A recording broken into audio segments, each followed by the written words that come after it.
জানিয়ে দিব এই মুহূর্তে আমাদের হাতে এসেছে গুরুত্বপূর্ণ আপডেট সংবাদের শিরোনাম। শুরুতেই থাকছে বাংলাদেশের সাথে সম্পর্ক টিকিয়ে রাখতে দেশে পাঠাচ্ছে এবার হাসিনাকে। এ নিয়ে থাকবে বিস্তারিত প্রতিবেদন, তাই সম্পূর্ণ ভিডিও জুড়ে আমাদের সাথেই থাকুন। আরও জানাবো, স্বৈরাচারের মতো বিএনপি ঠেকাও প্রবণতা লক্ষ্য করা যাচ্ছে বলছে বিএনপি নেতা তারেক রহমান। এদিকে উত্তর কোরিয়ার পারমাণবিক পদক্ষেপ বন্ধে 3 ধাপের পরিকল্পনা নেবে দক্ষিণ কোরিয়া। আরও জানাবো, ৭১কে ভুলিয়ে দেওয়ার চেষ্টা চলছে বলছে বিএনপি নেতা ফখরুল। সব শেষে জানিয়ে দিব ইউক্রেনে ব্যাপক বোমাবর্ষণ রাশিয়ার। এতক্ষণ শুনছিলেন হাতে থাকা আপডেট সংবাদের শিরোনাম, এবারে বিস্তারিত। তবে তার আগে অনুরোধ রইল ভিডিওটিতে একটি লাইক এবং কমেন্ট করে জানিয়ে দিন ভিডিও সম্পর্কে আপনার মূল্যবান মতামত। আরও জানিয়ে দিন ভিডিওটি কোথা থেকে দেখছেন বা কোন জেলা থেকে দেখছেন। বাংলাদেশের সাথে সম্পর্ক টিকিয়ে রাখতে দেশে পাঠাচ্ছে হাসিনাকে। আঞ্চলিক কূটনীতিতে নতুন মোড় এনে আলোচনার কেন্দ্রবিন্দুতে এসেছে প্রাক্তন প্রধানমন্ত্রী শেখ হাসিনার দেশে ফেরা। আন্তর্জাতিক মহল, বিশেষ করে ভারতের রাজনৈতিক অঙ্গন থেকে ইঙ্গিত মিলছে দ্বিপাক্ষিক সম্পর্ক টিকিয়ে রাখতে এবং কৌশলগত ভারসাম্য রক্ষায় তাকে বাংলাদেশে ফেরানো হচ্ছে। কূটনৈতিক সূত্র জানায়, গত কয়েক মাসে ঢাকা দিল্লি যোগাযোগে অগ্রগতি হয়েছে। ভারতের শীর্ষ পর্যায় থেকে বারবার ইঙ্গিত দেওয়া হয়েছে যে হাসিনার উপস্থিতি না থাকলে বাংলাদেশ ভারত সম্পর্কের ধারাবাহিকতা ক্ষতিগ্রস্ত হতে পারে।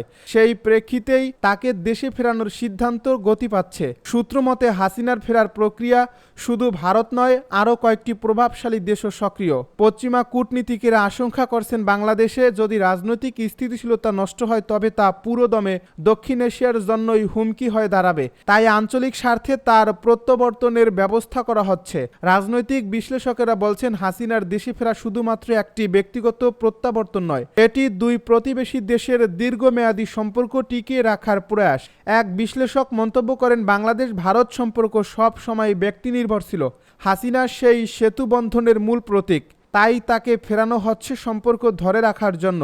আওয়ামী লীগের অবশিষ্ট নেতারা এ খবরের স্বস্তি প্রকাশ করেছেন। তাদের মতে, নেত্রী দেশে ফিরলে দল পুনর্গঠিত হবে এবং ভারতের সঙ্গে পুরনো আস্থার সম্পর্ক আবারও দৃঢ় হবে। অপরদিকে বিরোধী শিবির এই ঘটনাকে রাজনৈতিক সমীকরণ পাল্টানোর বিদেশি কৌশল বলে আখ্যা দিচ্ছে। বিএনপির এক নেতা মন্তব্য করেন, এটি জনগণের সিদ্ধান্ত নয় বরং আন্তর্জাতিক চাপের ফল। স্বৈরাচারের মতো বিএনপি ঠেকাও প্রবণতা লক্ষ্য করা যাচ্ছে বলছে তারেক রহমান। বিএনপির ভারপ্রাপ্ত চেয়ারম্যান তারেক রহমান বলেছেন, আশ্চর্যের বিষয়, স্বৈরাচার মুক্ত বাংলাদেশে এবার সরকার নয় বরং ফ্যাসিবাদ বিরোধী আন্দোলনে রাজপথের সহযোদ্ধা কতিপয় রাজনৈতিক ব্যক্তি গোষ্ঠীর আচরণ ও পলাতক স্বৈরাচার সরকারের মতো। বিএনপির বিজয় ঠেকাও। যারা এই চিন্তা করছেন তাদের বলতে চাই, রাজনীতি দিয়েই মোকাবেলা করুন, জনগণের শক্তির উপরে আস্থা এবং বিশ্বাস রাখুন। বৃহস্পতিবার বিকেলে রাজধানীর ইঞ্জিনিয়ার্স ইনস্টিটিউশনে বাংলাদেশ আইইবি এর মিলনায়তনে সনাতন ধর্মাবলম্বীদের শুভ জন্মাষ্টমী উপলক্ষে শুভেচ্ছা বিনিময় ও আলোচনা সভার আয়োজন করা হয়। এতে যুক্তরাজ্যের রাজধানী লন্ডন থেকে ভার্চুয়ালি যুক্ত হয় তিনি এসব কথা বলেন। সভার আয়োজন করে বাংলাদেশ পূজা উদযাপন ফ্রন্ট। উত্তর কোরিয়ার পারমাণবিক পদক্ষেপ বন্ধে 3 ধাপের পরিকল্পনা নেবে দক্ষিণ কোরিয়া। দক্ষিণ কোরিয়ার প্রেসিডেন্ট লি জে মিউং ঘোষণা করেছেন যে তিনি উত্তর কোরিয়াকে তাদের পারমাণবিক কর্মসূচি পরিত্যাগ করতে প্রলুব্ধ করার জন্য 3 ধাপের পারমাণবিক নিরস্ত্রীকরণ পরিকল্পনা গ্রহণ করবেন। প্রথম ধাপে তিনি পিয়ংইয়ং এর পারমাণবিক ও ক্ষেপণাস্ত্র কর্মসূচি স্থগিত করার চেষ্টা করবেন। বৃহস্পতিবার এক প্রতিবেদনে খবর দিয়েছে এনডিটিভি। পরবর্তী দ্বিতীয় ও তৃতীয় ধাপে তিনি বলেছেন যে তিনি উত্তর কোরিয়ার পারমাণবিক কর্মসূচি হ্রাস এবং ধ্বংসের জন্য পদক্ষেপ নেবেন।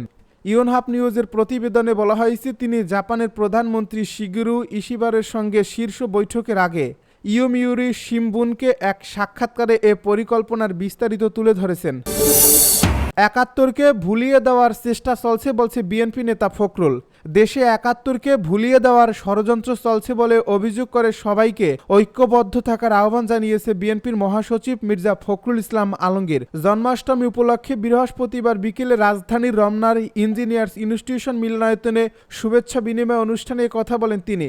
বিএনপি নেতা ফখরুল বলেন, আজ ১৯৭১ সালের স্বাধীনতা যুদ্ধে শহীদদের কথা বারবার স্মরণ করতে চাই। এজন্য চাই যে ১৯৭১ সাল আমাদের একটা স্বাধীন দেশ দিয়েছিল, ভূখণ্ড দিয়েছিল, একটা স্বাধীন সত্তা দিয়েছিল। সেজন্য আজ আমাদের অস্তিত্ব আছে এবং আমরা টিকে আছি। তিনি আরো বলেন, নতুন করে কথা উঠছে, ষড়যন্ত্র চলছে। বাংলাদেশে এখন এক ধরনের উগ্রবাদ মাথাচাড়া দিয়ে উঠছে। এই উগ্রবাদকে মাথাচাড়া দিয়ে উঠতে দেওয়া যাবে না, তা না হলে আমাদের বাংলাদেশের যে আত্মা, অস্তিত্ব আমাদের রক্ষা পাবে না। বিএনপি নেতা মির্জা ফখরুল বলেন, কয়েকদিন আগে চিকিৎসার জন্য ব্যাংককে গিয়েছিলাম। ব্যাংককে গিয়ে আমি আমার বন্ধুদের কাছে শুনলাম যে ওখানে এখন ব্যাংককের সবচেয়ে অভিজাত এলাকাগুলোতে বাড়ি ভাড়ার ধুম পড়ে গেছে। সেই বাড়িগুলো ভাড়া করছেন আওয়ামী লীগের নেতারা। তারা একটা যে গাড়ি কিনছেন সেই গাড়িগুলো কেনাটাই 2 থেকে 3 কোটি টাকার কমে নয়। ইউক্রেনে ব্যাপক বোমাবর্ষণ রাশিয়ার। ইউক্রেনের উপর কয়েক সপ্তাহের মধ্যে রাশিয়ার সবচেয়ে বড় বোমা বর্ষণের অংশ হিসেবে 574টি ড্রোন ও 40টি ক্ষেপণাস্ত্র নিক্ষেপ করছে। ইউক্রেনের কর্মকর্তারা একথা জানিয়েছেন। ইউক্রেনের বিমান বাহিনী বৃহস্পতিবার পর্যন্ত রাতে রাশিয়া থেকে ছোড়া 614টি ড্রোন ও অন্যান্য ক্ষেপণাস্ত্র গণনা করেছে এবং বলছে এর মধ্যে 577টি রোধ করা হয়েছে। এটি জুলাই মাসের পর আকাশপথে সর্ববৃহৎ হামলা। যদিও রাশিয়ার এই হামলা সাধারণত পূর্বাঞ্চলীয় সীমান্তবর্তী এলাকায় বেশি হয়, তবে সর্বশেষ হামলা পশ্চিমাঞ্চলকে আঘাত করছে। ইউক্রেনের পররাষ্ট্রমন্ত্রী আন্দ্রেই সিবিহা বলছে, হাইপারসনিক ব্যালিস্টিক ক্রুজ ক্ষেপণাস্ত্রগুলো রাতের বোমাবর্ষণে ব্যবহৃত হয়েছে। পাশাপাশি ইউক্রেনের বিমান বাহিনী বলছে অনেক হামলা পশ্চিম রাশিয়া ও কৃষ্ণ সাগর থেকে এসেছে। আর একটি ক্ষেপণাস্ত্র রাশিয়ার দখল করা ক্রিমিয়া থেকে এসেছে। পশ্চিমাঞ্চলীয় শহর লভিভে ড্রোন ও ক্ষেপণাস্ত্র হামলায় একজন নিহত ও আরও 3 জন আহত হয়েছে। এছাড়া আবাসিক বাড়ি, নার্সারি সহ 20টিরও বেশি বেসামরিক ভবন ক্ষতিগ্রস্ত হয়েছে। আর হাঙ্গেরি ও স্লোভাকিয়ার সীমানার কাছাকাছি দক্ষিণ পশ্চিমাঞ্চলীয় ট্রান্সকার পাতিয়ায় ক্রুজ ক্ষেপণাস্ত্র একটি মার্কিন ইলেকট্রনিক্স কোম্পানিকে আঘাত করলে 15 জন আহত হওয়ার খবর পাওয়া গেছে। মার্কিন প্রেসিডেন্ট ডোনাল্ড ট্রাম্প যুদ্ধ বন্ধ করার কূটনৈতিক পদক্ষেপের নেতৃত্ব দেওয়ার সময় এই হামলাগুলো হলো। সিবিহা বলছেন, এই হামলাগুলো দেখাচ্ছে কেন যুদ্ধ শেষ করার চেষ্টা এত গুরুত্বপূর্ণ। ইউক্রেনের প্রেসিডেন্ট ভলোদিমির জেলেনস্কি বলেছেন, রাশিয়ায় ভ্লাদিমির পুতিনের সঙ্গে কিয়েভ নিরপেক্ষ ইউরোপে দেখা করতে প্রস্তুত। তিনি সুইজারল্যান্ড ও অস্ট্রিয়ার নাম প্রস্তাব করেছেন, তবে ইস্তাম্বুলের বিরোধিতা করেননি। জেলেনস্কি বলেছেন, তিনি যে কোনো ফরম্যাটে পুতিনের সঙ্গে দেখা করতে ইচ্ছুক, যদিও তিনি আলোচনার ধারণা নস্যাৎ করে দিয়েছেন। তার মতে এটি আজকের দিনে সহজ নয়। সফলভাবে লক্ষ্যবস্তু ধ্বংস করল ইরানের অ্যান্টি-শিপ ক্রুজ ক্ষেপণাস্ত্র। ইরানের নৌবাহিনীর ক্ষেপণাস্ত্র ব্যবস্থা ইউনিট নাসির ও গাদির নৌ ক্রুজ ক্ষেপণাস্ত্র এবং কাদের মাঝারি পাল্লার অ্যান্টি-শিপ ক্রুজ ক্ষেপণাস্ত্র ব্যবহার করে সমুদ্র পৃষ্ঠতলের লক্ষ্যবস্তুগুলোকে সফলভাবে ধ্বংস করেছে। ইরানি সেনা নৌবাহিনীর ইকতেদার বা টেকসই কর্তৃত্ব 1404 নামের ক্ষেপণাস্ত্র মহড়ার মূল পর্যায়ে অব্যাহত রাখতে বিভিন্ন পাল্লার নৌ ক্রুজ ক্ষেপণাস্ত্র উপকূল ও নৌবাহিনীর জাহাজের ডেক থেকে নিক্ষেপ করা হয় এবং সেগুলো সফলভাবে ভারত মহাসাগরের উত্তরাংশ ও ওমান সাগরে থাকা লক্ষ্যবস্তুতে আঘাত হানে। বৃহস্পতিবার এই নৌ মহড়া অনুষ্ঠিত হয়, খবর বার্তা সংস্থা মেহেরের। এ ধাপের মহড়ায় নির্দেশিত ক্ষেপণাস্ত্রবাহী ক্রুজার জেনাভেহ এবং ডেস্ট্রয়ার সাবালান একসঙ্গে নাসির, গাদির ও কাদের ক্ষেপণাস্ত্র নিক্ষেপ করে সমুদ্রে নির্ধারিত পৃষ্ঠতলের লক্ষ্যবস্তুকে সফলভাবে ধ্বংস করে। কাদের নৌ ক্রুজ ক্ষেপণাস্ত্র একটি মাঝারি পাল্লার স্টেলথ অ্যান্টি-শিপ ক্রুজ ক্ষেপণাস্ত্র, যার রয়েছে উচ্চ ক্ষমতা সম্পন্ন ও নির্ভুল লক্ষ্যভেদী ক্ষমতা। এটি জাহাজ ও উপকূলীয় লক্ষ্যবস্তু মোকাবিলায় ব্যবহৃত হয়।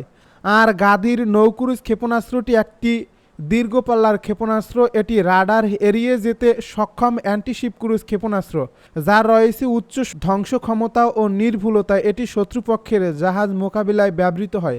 অন্যদিকে নাসির নৌ ক্রুজ ক্ষেপণাস্ত্র একটি স্বল্প পাল্লার রাডার এড়িয়ে যেতে সক্ষম অ্যান্টি-শিপ ক্রুজ ক্ষেপণাস্ত্র, যার রয়েছে উচ্চ ধ্বংস ক্ষমতা ও লক্ষ্যভেদী নির্ভুলতা। এটিও জাহাজ মোকাবিলায় ব্যবহৃত